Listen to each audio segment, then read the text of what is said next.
fourth graders. My name is Mrs. DeHaven. I am a fourth grade teacher at Parkside Elementary School. Today we're going to do a lesson that is an introduction to poetry. Your objectives for today is that you will understand the parts of a poem and that you'll be able to write your own poem. So I thought it would be fun to start out with a poem to get you thinking about poetry. And this is one of my favorites from when I was growing up. It's called Sick by Shel Silverstein, and maybe you've heard of him before. I cannot go to school today, said little Peggy Ann McKay. I have the measles and the mumps, a gash, a rash, and purple bumps. My mouth is wet, my throat is dry. I'm going blind in my right eye. My tonsils are as big as rocks. I've counted 16 chicken pox. And there's one more. That's 17. And don't you think my face looks green? My leg is cut. My eyes are blue. It might be instamatic flu. I cough and sneeze and gasp and choke. I'm sure that my left leg is broke. My hip hurts when I move my chin. My belly button's caving in. My back is wrenched. My ankle's sprained. My appendix pains each time it rains. My nose is cold, my toes are numb, I have a sliver in my thumb. My neck is stiff, my voice is weak, I hardly whisper when I speak. My tongue is filling up my mouth, I think my hair is falling out. My elbow's bent, my spine ain't straight, my temperature is 108. My brain is shrunk, I cannot hear, there's a hole inside my ear. I have a hangnail. And my heart is, what? What's that? What's that you say? You say today is Saturday? Goodbye. I'm going out to play. So one of my favorite poems always makes me laugh every time I read it. So I want you to think about what makes this a poem instead of a fictional story. So go ahead and pause this video while you think about that. What makes this a poem instead of a fictional story? And once you've kind of gathered your answer, feel free to come back and join me.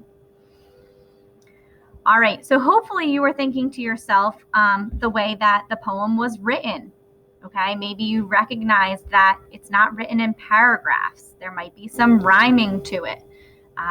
It's written in lines and the sentences don't go all the way to the end of the page. So some things that you thought of are going to lead us to our conversation now. So what is a poem? Poems use imaginative words to create vivid mental pictures that share ideas, emotions, or a story with a reader. This word vivid here I put in bold. Vivid means that it paints a really clear picture in your head. So while I was reading Sick, hopefully you were picturing somebody who was just complaining of every ache and pain, and you were able to picture this and see this in your head, and you were kind of hopefully giggling to yourself. So some parts of a poem that you might see, we have the speaker or the voice, and the speaker or the voice in the poem is who's telling the poem, the story you might call it, okay? The speaker could be the actual poet, the writer, or it could be this character that the poet created. We also have lines in a poem, okay? So you saw that you might not have seen full sentences. They were just a single line of text from left to right. There's also stanzas in poems, which is a group of lines that are separated by a space. Stanzas are almost kind of like paragraphs in a book, but in this case, they are a group of lines put together, and each stanza is separated by a space. Also in poetry, we sometimes have a specific rhyme scheme, which is the pattern of rhymes within a poem. So these are all some things that you might see in poems. So the first thing I want to talk to you about is what I just mentioned, rhyme scheme. Maybe I know you've heard of rhyming words before, but maybe you haven't heard of rhyme scheme. Rhyme scheme is patterns of sounds that repeat at the end of a line or a stanza. And Sick, the poem that I just read to you, is an example of a poem that had rhyme scheme. Maybe you noticed that each line rhymed with the next line. So how rhyme scheme works is that each new sound at the end of a line is given a letter. They start with A, then they go to B, and then C, and so on. If an N sound repeats the N sound of an earlier line, it gets the same letter. But if it's a new sound, it gets a new letter. So the easiest way to show you what this looks like, is to just show you.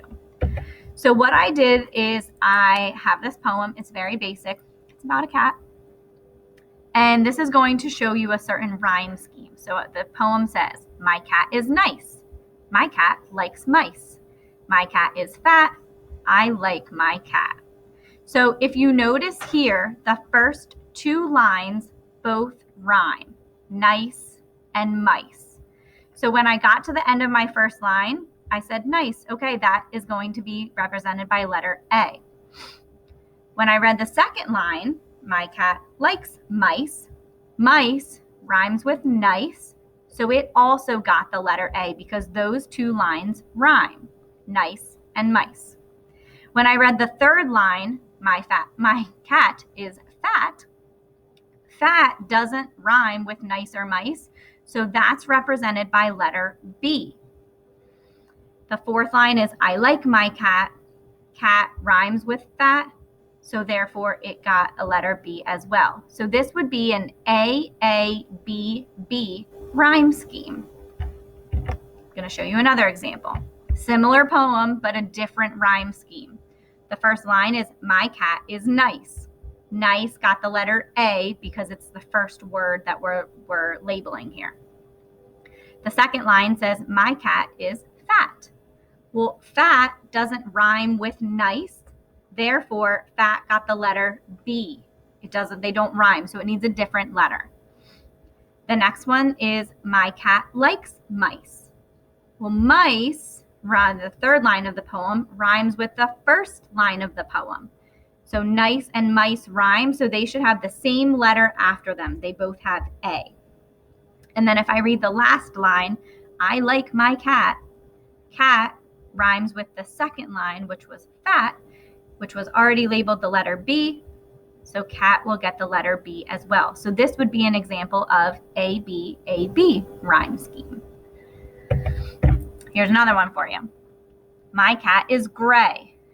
Gray is the first word at the end of the line, first line. So I'm giving that a letter A. Next, my cat is fat.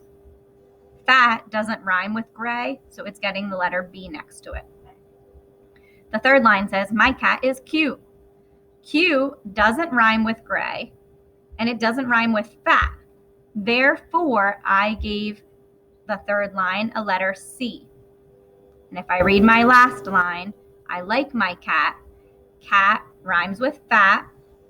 Fat already has that letter B next to it, so my fourth line would also be a letter B. So this is an A, B, C, B rhyme scheme. So what I'd like you to do is to practice figuring out what this rhyme scheme would be. Okay, so this poem is called Today I Had a Rotten Day. Today I had a rotten day. As I was coming in from play, I accidentally stubbed my toes and tripped and fell and whacked my nose. So what I'd like you to do is pause your video right now, determine what the rhyme scheme is for this poem, and then hit play when you're ready. All right, so welcome back. Hopefully you were able to determine the rhyme scheme for this poem. I notice if I look at the ends of the lines, day and play rhyme, so that would both be A and A. And then toes and nose rhyme, so that would be B, B. So if you came up with A, B, B rhyme scheme, you were correct. So well done, and my hat is off to you. So another type of poem are called free verse poems. And some poems are written in free verse, which means that they're actually kind of like free from any rules in poetry. Okay. In this case, the words might look like a paragraph. The sentences may be separate, or you might just see phrases or just even a couple words or a word on the line. It typically doesn't rhyme, and sometimes they're even shaped like pictures. So free verse poems, there really are no rules to it. I know we've read some stories in my classroom that were books, but they were written as poems, which is a lot of fun. So free verse poems, there are no rules. Here's an example. This is called Peace and Quiet by Nadia Phillips. Peace is when you are outside on a nice warm day with a cold glass of yellow lemonade. Slurp, slurp, slurp, feeling the warm sun on my back, rubbing my hands through the wet green grass, listening to the birds singing a distance away. Quiet. Now that's peace. You'll notice some lines have just one word, other lines have two words, some lines are complete sentences, some lines are just phrases. There aren't any rhymes here. There's no specific rhyme scheme to this poem. It is written in free verse and however the author wished to compose this piece of writing. Free verse poems have no rules for you to follow. They're lots of fun to write. Here's some other examples of free verse poems. I told you that sometimes they are written in shapes. So this one on the left side is in the shape of a star, and it's about stars. They're super fun to read. So this one, stars are so bright, shining above us all, millions and billions, shining from dusk to dawn, with silver light so pretty. So they wrote a poem about stars and put it in the shape of a star, which is pretty cool. And then the one on the right, you'll see is just a bunch of words that all deal with apples, it's in the shape of an apple. So here they put the stem. They have words like apple and yum and juicy and crunchy. They describe the colors of apples, how they taste, delicious. So again, another example of what free verse poems are and what they look like or can look like. All right, so what you're going to do today is either in Google Docs or on a piece of paper, whichever you prefer, I want you to write a poem, okay? And your poem can be about anything. I'm not giving you a specific topic.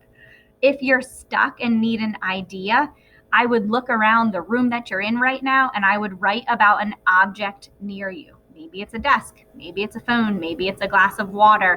Write about something near you if you need some inspiration.